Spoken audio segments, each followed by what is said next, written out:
So this issue starts off much like the original Venom origin, except instead of Eddie Brock at the church, it's Frank Castle the Punisher. He is there lighting candles for his dead family, when the Venom symbiote attaches itself to him. As Frank makes his way out, he passes by Eddie Brock, who's just arriving. So when Venom attaches itself to Frank, he's not sure what's going on. But eventually, he realizes, whatever this is, it responds to his thoughts, and he can control it. Then we see the Watcher, who informs us that this is an alternate universe, where the Venom symbiote possessed the Punisher. But really, it's the other way around. At first, Punisher thinks the symbiote is a high-tech battlesuit, possibly from S.H.I.E.L.D., so he decides to do some field testing to see how it works.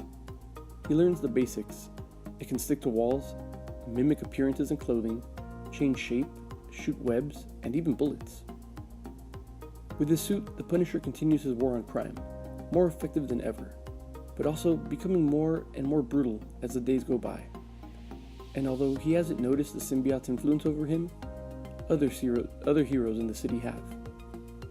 Both Spider-Man and Daredevil are aware of his recent killing spree, and want to put an end to it. Spider-Man, even more so since he's also wearing a black costume, and people have been mistaking him for the killer. One night, while the Punisher is asleep, Venom takes control of him and attacks Spider-Man. Spider-Man is caught by surprise, and is impressed by how the person is using the symbiote.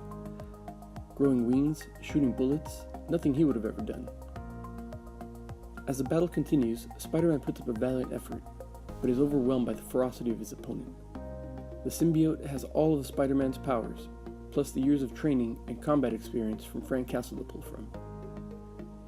Just when Venom is about to kill Spider-Man, Frank takes back control.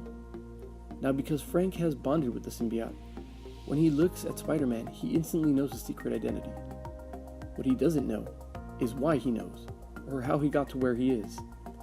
Shocked and confused by everything, he puts down the battered Spider-Man and leaves.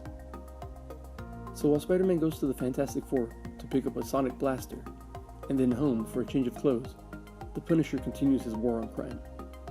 He heads to the Kingpin's building, where he kills everyone on the first floor, and bites the head off of Tombstone, who had been recently hired as an assassin. He then makes his way up to the Kingpin, but another one of Kingpin's assassins, Typhoid Mary, and Daredevil, who's there to stop the killing spree, are in his way. But with his new abilities, Frank easily kills the Kingpin and gets away. But the Punisher doesn't stop there. He continues to kill, pushing himself so much he passes out, and the symbiote takes over. With the symbiote in control, it heads back to the church. But Spider-Man, who has now recruited Daredevil and Moon Knight, are waiting for him. The heroes spring into action, but even with their combined efforts, they can't stop Venom. So as soon as Spider-Man gets a chance, he pulls out the sonic blaster he got from the Fantastic Four and shoots him. At this point, we find out that the symbiote and Frank have completely bonded, and separating them could be lethal. Fortunately, the sonic blast was enough for Frank to regain control. He says he can take it from here, and he begins to battle the symbiote in his mind. The symbiote could easily overtake most men, but Frank Castle isn't most men. He's the Punisher, and eventually, he brings the symbiote under control. When he comes to, he tells the other heroes that it's over, and it works for him now. And although the heroes aren't sure if they should believe him, he doesn't care and flies away. They consider going after him, but with the Kingpin gone, it's going to be chaos, and they're going to need his help.